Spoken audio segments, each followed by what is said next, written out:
Another video. Welcome back to the channel, everybody. Today we're watching a Big Bang Theory. This is their 13th episode of the 12th season. Hope you guys have enjoyed it so far. If you'd like to watch today's full episode, it is available for the link in the description below. Just click in it, put the password in, and enjoy. Speaking about links in the description, we are running our most liked characters throughout the whole entire franchise. 3 votes are allowed. Your results of mine will be shown in the final episode. It's going to be exciting to see who you guys choose.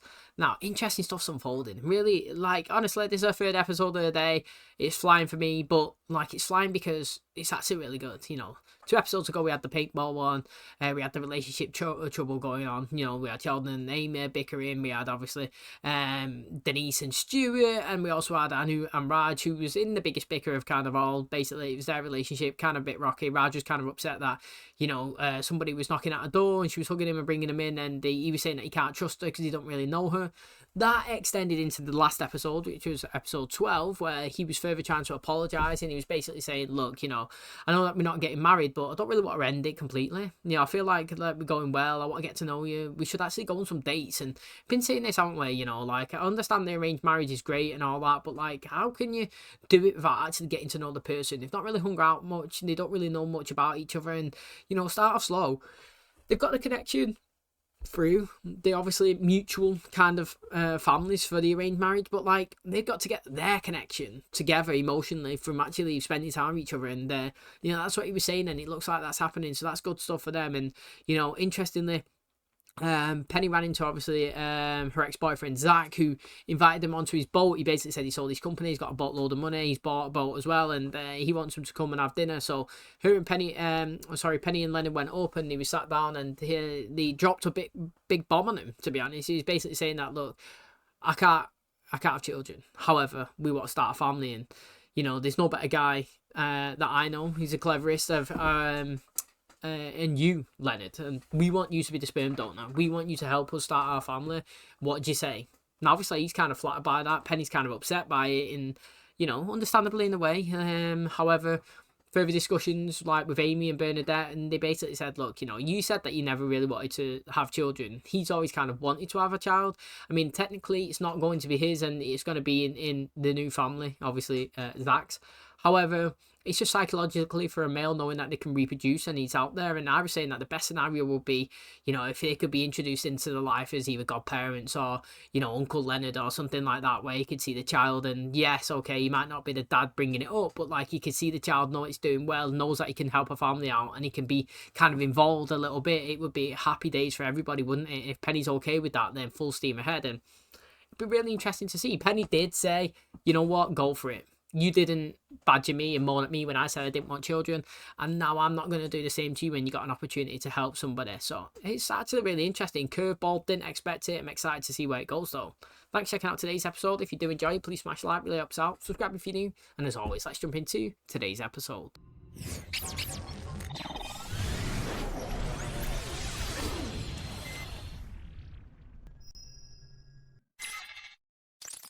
I'm Dr. Sheldon Cooper. And I'm Dr. Amy Farrah Fowler. And this is Dr. Sheldon Cooper and Dr. Amy Farrah Fowler present Dr. Sheldon Cooper's Fun with Flags. Start this episode by apologizing on behalf of Dr. Fowler, who made the wild claim last week that there was no national tricolored flag with a purple stripe. And I'd like to apologize on behalf of Dr. Cooper for having his zipper down for the entire segment on the flags of East Africa. Okay, our first email is from... oh my gosh, it's from Fermilab in Chicago. No, it's about our paper. A team of physicists confirmed super asymmetry. Our paper was right. We did it. We did it. We did it! Aw, remember when they only did it on her birthday? So, my incredible wife has some exciting news. Really? No one's gonna ask? I've been working on for the past 5 years, just got approved by the FDA. Anti-inflammatory drug. Oh. Yep, 3 years of testing and no reported side effects. So it works. But I'm happy for you because I want you to head up my sales team. Really? Me? Don't you want someone with more experience? The job's all yours. You guys will never believe what just happened. Yeah, we heard. You did it. I didn't even know we did it! Physicists in Chicago had to tell us. Their experiment on kaon decay supported our predictions on the higher order corrections pertaining to super asymmetry. Mate, I'm actually really happy for them. Proud of you. Well, I know how to do the dishes, just sometimes I'm tired. No, I mean, I'm proud of how well you're doing at work. I'm not sure it's the right move for me. Wouldn't that be a promotion? Well, yeah, it's not the most important thing. Aren't you always saying it's about the work, not more money or a better title? All the smart things I say, and you remember the dumb one. The thing is, right, they always say, don't dip the pen in the company ink, and that's in the reference to dating, you know. Like, you know, if you're in work, don't date somebody else, because if it goes bad, you fucked it, aren't you? Especially if it's somebody higher up. It just is. You're absolutely ruined. However, could work out for you. Look at Triple H and Stephanie McMahon. Guy's absolutely running the wrestling or whatever it is now. Now, if you look at friendships as well, it's like, if you're a landlord, don't get your friend in the house. Why? Because even though it's your friend, yeah, if they miss the rent, then the relationship's going to break down. You know, you're going to be like, where's my money? You're going to be on them. It's going to be ruining the potential friendship. However, in this kind of situation, it's similar but different. Like, you don't want to work for your friend because, you know, they're your friend. You see them all the time. You got a great relationship. You don't want to hinder that. You don't want to do anything that's going to throw that spanner in the works, especially if it's for work as well. Because, to be honest, we only go to work so we can get some cash, so we can have an enjoyable outer life outside work with them friends. You know what I mean? You don't want to go to work with the friends and then start having beef and come home when you got no friends to chill with. So this is what she's got to figure out. However, if it was me and I was her boss and my friend was arguing and bickering and bantering and arguing, like, and questioning and everything that I done, I would be okay with that, because I'm not big-headed where I'm like, I'm your boss, you better do it now, or whatever it's like. I would rather be somebody's boss and then somebody gives me shit back and tells me how it is. And I feel like Penny would be good in that situation. And if I feel like it'd be Bernadette maybe that would have to kind of swallow it up and see it, because if Penny's working for Bernadette, I feel like when Bernadette's saying, do this, this, this, and this, we've seen her in a position at work. She's always bossing people around and telling people what to do, and she don't really like any bite back. I feel like Penny would be good at biting back, say, I'm not doing that, that's wrong, sack that, you do it yourself, Dave. If you want to do that, you go and do it, I'm not doing it. And I don't know if it would ruin their dynamic, but I feel like if she could take that on board and realise that that's a good thing, then I think Penny would actually do well. She needs to have the free reins and do everything herself and not be micromanaged. President Siebert, I have Dr. Cooper and Dr. Fowler for you. Great. Bring it in. But what are we bringing in? A hug. Oh. No, I don't want to. I hope you know, with these new data supporting your theory, we could be looking at a Nobel-winning achievement. Doctors Pemberton and Campbell from Fermilab are flying to Los Angeles, and they are eager to meet you. If you win, you and Amy will be 39 and 40. Oh, dibs on 39. What's the difference? But you are right. There's Come no first. difference at all. That's very sweet. I'm gonna remember you said that. Just like I remember how you tried to take my office when I was on maternity leave. You got a sec? Sure, what's up? Bad news. I spoke to my supervisor about heading up your sales team, and she said she just can't lose me right now. It's just such a bummer. I know. You want me to call her? Oh, no, I'm sure. Definitely sure. Don't call her. Last time we were in this room, we were getting married. I remember. It's a lot less impressive without Mark Hamill in it. Fowler, these are doctors Pemberton and Campbell, whose experiment confirmed your work. Hello. Nice to meet you. Hi. Oh, it's really nice to meet you, too. I mean, we thought we'd have to wait decades to get confirmation for our theory. Yes, thanks to you, I'll get to eat my Nobel dinner with my original teeth. Listen, we just published a few months ago. How did you have time to design an experiment? We didn't. Yeah, we've been working with Kaons, and our data made absolutely no sense. A few weeks ago, someone told us about your paper, and we realized that our failed experiment confirmed your theory. And So you weren't even thinking about super asymmetry? we don't even understand it. Four of us changing the face of physics. Oh, I gotta do it. I don't kind of understand that. So they said they was running their own project, but they was failing, and then they released theirs, and then because theirs is correct, it confirmed. Yeah, but because theirs was wrong, it confirmed theirs was correct. But then they're saying that they don't know anything about super asymmetry and he wasn't even thinking about it. So then how did he know that Sheldon's was right when they weren't even working against it? I don't really know that. I might have not picked up on it properly, but I don't know if Sheldon and Amy was thinking, so what you haven't proved we're correct. What you've just done is you've proved that ours was better than yours and yours was wrong, which means ours was right. I don't really know. Ooh, how about this week's Walking Dead? 2 behind. 3 behind. Come on, there must be something we've all seen. Oh, how about that video of my dog I sent you, where she's growling at a pine cone? I actually hadn't watched it yet, but thanks for ruining the ending. Doctors Pemberton and Campbell have been doing a press tour trying to take credit for super asymmetry. They didn't even know what they were finding. Sheldon, super asymmetry is your paper. Everyone knows you were there first. Actually, the Nobel Committee has sometimes favored experimentalists like them over theoreticians like you. Just to prove the Big Bang. They thought their sensors needed cleaning until someone pointed out that they were picking up cosmic background radiation from the singularity. They won the Nobel, not the scientists that came up with the theory. Good news, though. Now we have something we can talk about. Wait, so I'm trying to figure it out. I understand the perspective of what Leonard was saying, and I probably actually agree with that. It's actually, I don't know if I agree with it. It goes back to what I was saying about Penny with the camera. But then I was on Penny's side because she found it. That's why I thought it was tough. Do you remember when Raj put the camera down and he pointed it into the sky, but then Penny came over and looked in it and took the picture? And it's like, mate, who found it? Was it the person that done all of the work and put the camera down and directed it up? Or was it the person that actually looked in it and seen it and took the picture? And I think I settled with both of them because one couldn't have done it without the other. I think that's what I settled in. But I think I did say at the time, it's tough now. I think I did say at the time, though, if I had to put one, it would have been Penny because she took the picture. Penny's, and let's just give the example of the Big Bang. These guys come up with this whole theory about the Big Bang. However, it was the people that come over and said, no, you got to clean those sensors, which then confirmed the theory was correct. But then I think I kind of do agree that it's the people that say clear the sensors. It's kind of like having a maths equation and you've got the right equation. It's right. It is absolutely bang on. You've wrote everything perfectly. But when you press equals at the bottom and the answer's supposed to be 4 and you wrote 5, you've got it wrong. But if somebody comes along and says, look, all you're working out is perfect, it's absolutely correct, you just got the wrong answer, it's 4. The person that put the 4 is the person that discovered it because they're the one that got it right. Does that make sense? So I think what they're trying to say with these guys that have just come about Amy and Sheldon is, okay, they've done a theory and they put it out there.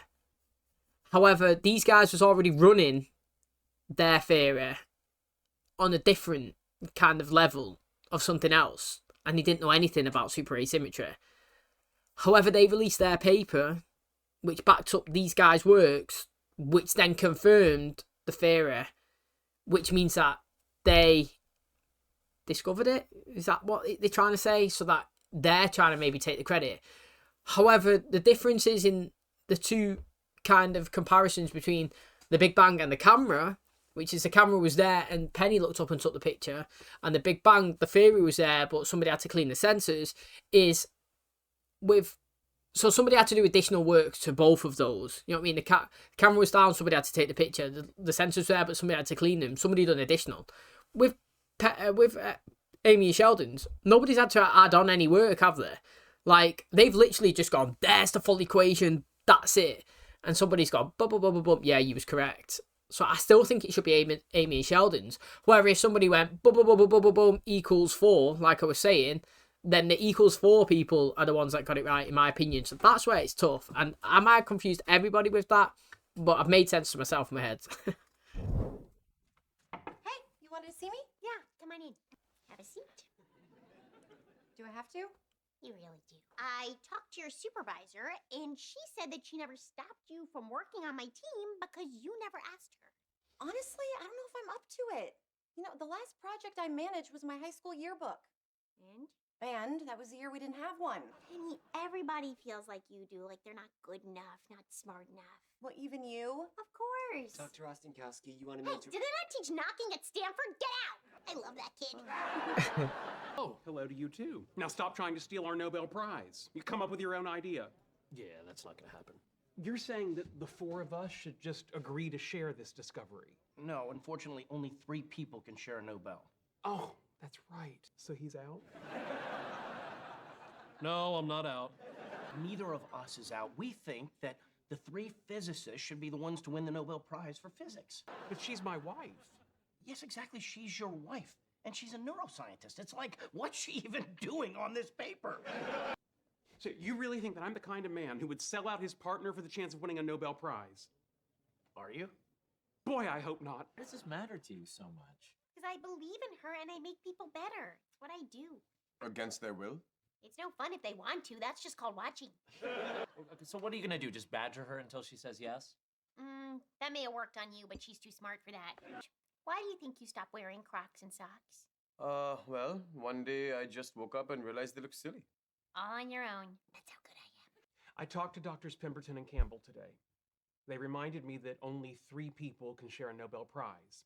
Their university is recommending the 2 of them and me, and they want Caltech to do the same. That makes sense. No, but don't worry, I won't do that to you. It's been your lifelong dream, and you may not get another chance. I don't want to be the reason that you don't win a Nobel. You're the only reason I deserve one. Is this really what you want me to do? I just want you to be happy. Hey, how long have you been sitting there? Long enough for 2 of your neighbors to ask if I was lost and looking for my mother. I need someone who's strong and confident to head up my sales team, so I'm giving it to Karen. What? Karen? But what's the job? Eating my yogurt and then lying about it? Why are you getting so upset? I'm agreeing with you. This is a big job and I need someone who's up to it. I know what you're up to. Is it working? Yes. Amy and I did this together, and I will not be part of an award that does not recognize the value of her contributions. So, you either include both of us in the recommendation letter, or don't bother writing one. Yes, you and Dr. Fowler have my full support. Well, now I'm filled with all this nervous energy. I don't know quite what to do with it. We have a fully equipped gymnasium. Yeah, really? Where's that? Are there monkey bars? Some of you are wondering, who is this woman? How did she get to be in charge of the sales team? Is it because she's friends with Dr. Rostenkowski? Or is it because she's the best damn salesperson here? Because I am. Tomorrow I want everyone to have this committed to memory. Do you have it committed to memory? You want to have a contest, Karen? No, boss. All right, now we all know what we need to do. Let's go do it. Really impressive. Damn right it was impressive. Okay, that tone doesn't work with me. Sorry, boss. A good bit of back and forth though, like I was saying, between these two. You know, good bit of power. Penny's coming in, rah, got my team going, blah blah blah blah blah, fighting with like thing, yeah, back and forth. Do good. I'm interested to see him in a new role, and you know what? Got to segue out of it a little bit just to say, mate, I'm actually really proud of Sheldon. You know, no matter what, we've watched this show since the first season, and we've been told consistently how much he's desperate to win this Nobel Prize, and it's here, and it's in grasping, you know, like distance. He could touch it pretty much, and his name's there. He can have 2 recommendations. He can be forwarded, and you know he's going in there fighting for his wife. To be honest, you know, somebody that actually done the work with him. I just think it's really good for him. You know, he's come out of this looking really strong. He's gone in there and shown that he's a great husband. He's gone in there and shown that he's an honest person, and he's gone in there and just shown that people who actually deserve the work, deserve the credit. You know, we've seen it again earlier on in the seasons, how often he wanted to take all the credit for himself, and now he's acknowledging the team player, and he's in there, and the university's backed him up as well, and would have been so easy for him to just get free, you know what I mean, all of them, Nobel Prize for physics, and let her over there, neuroscientist, do whatever she was doing and not be nominated for it. But no, he wants to stand his ground, and he's going to go at them, and I'm all for it, honestly. I'm really proud of him in today's episode, and if anyone does deserve to share a Nobel Prize, 100% Amy and you know, Sheldon, from the context of what we've seen in the entire show. And you know, I'm interested to see where it goes from here now, because I think like somebody will maybe get a Nobel Prize now, but who's going to get it and when does it happen? I don't know. Some good storylines getting dropped in for the final season. Okay, that is going to wrap up today's episode. Thanks so much for checking out the channel today. Hope the guys enjoyed it. If you've not yet voted for your most liked characters throughout the whole entire franchise, please do. Links in the description. 3 votes are allowed. Your results are mine, shown in the final episode. Can't wait to see who you guys pick. Now, mate, it's interesting stuff here.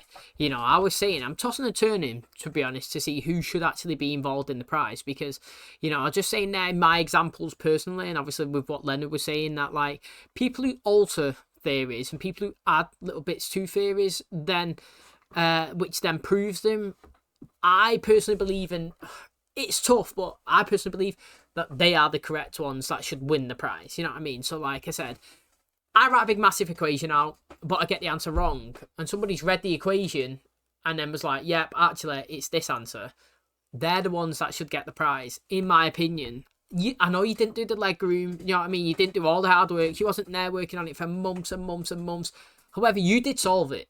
You know, like point blank, period, is that there was an equation there that was incorrect and you've come and answered it. That's yours. You solved it. You're the winner. Let's be honest. If you take Nobel Prizes out and take everything out of there, you know what I mean? Like somebody had something that was incorrect and you've come and you solved it and made it correct. The same way somebody's grafted and done all this Big Bang Theory and done all these equations, but then somebody had to come over and clean the sensors and then it was correct. And like Leonard was saying, the people that clean the sensors, the people that made the alteration, the action, the picture that Penny took in the telescope created the winning scenario. They're the winners.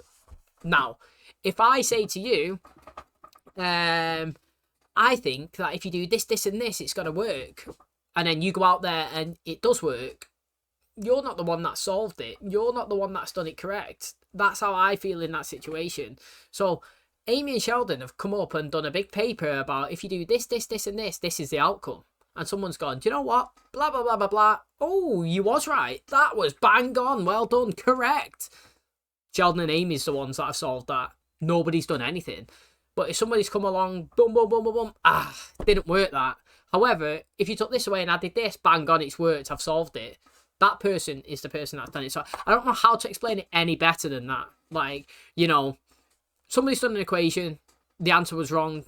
Whoever solves it, they're the winner. If somebody's done an equation and somebody checks it and says you was correct, the people who've done the equation is the right person. So this is where I disagree with these two people coming in and trying to steal Amy's Nobel Prize recommendation, if I'm being totally honest. Like, they sounded like they had no idea what super asymmetry was. They was working on something totally different. Amy and Sheldon got it bang on, got it correct. These guys didn't have to alter anything. They just proved it. Their theory was correct. Amy and Sheldon should get all the credit. These guys, to be honest, shouldn't get fuck all. Like, I'm not even being, like, being kind to any of them. They didn't do anything. They just solved it. So I feel like the only two people that should get it is actually Amy and Sheldon. And I'll be well disappointed if the Nobel Prize does come and one of them's kicked out.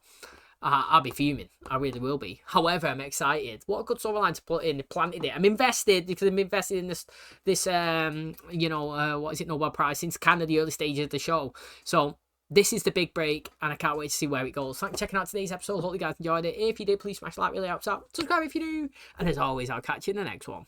Cheers, guys.